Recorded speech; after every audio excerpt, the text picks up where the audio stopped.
Questa pianta è stata resa illegale in Spagna per 74 anni. È una cicerchia selvatica che si mangia anche in foglia, non solo il seme. Si chiama Lathyrus ocrus, conosciuta anche come cicerchia pisellina. È una fabacea annuale del Mediterraneo. 3 caratteristiche per identificarla subito sono il fusto alato, le foglie trasformate in cirri prensili, i fiori giallo pallido. Ocrus in greco significa proprio pallido ed è la cugina stretta della cicerchia comune e del pisello. A Cipro si chiama luvana. Le foglie giovani si mangiano crude in insalata. I semi nella zuppa tradizionale del lunedì delle ceneri ed è l'unica Lathyrus coltivata sull'isola come ortaggio. In Grecia la chiamano anche papulas, in Turchia gambilia ed è semicoltivata da secoli e invece è sconosciuta in Italia.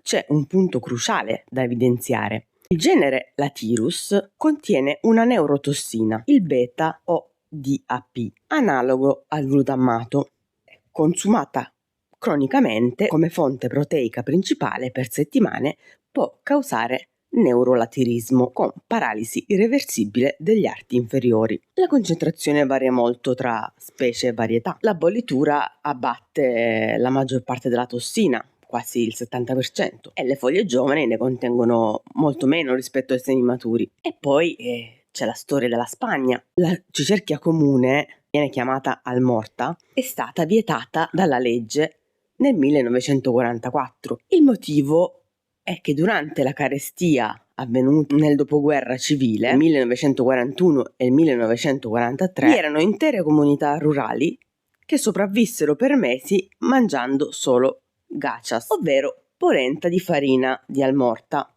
Migliaia di persone ne rimasero paralizzate. E Goya aveva già dipinto la stessa scena un secolo prima, durante la carestia napoleonica in cui avvenne la stessa cosa. Il divieto poi è stato rievocato solo nel 2018, quando l'Agenzia Spagnola di Sicurezza Alimentare ha confermato che il consumo occasionale è sicuro. Quindi è una pianta commestibile sì, ma va trattata con consapevolezza. Bisogna capire che cosa stiamo cucinando senza paura, ma anche senza leggerezza.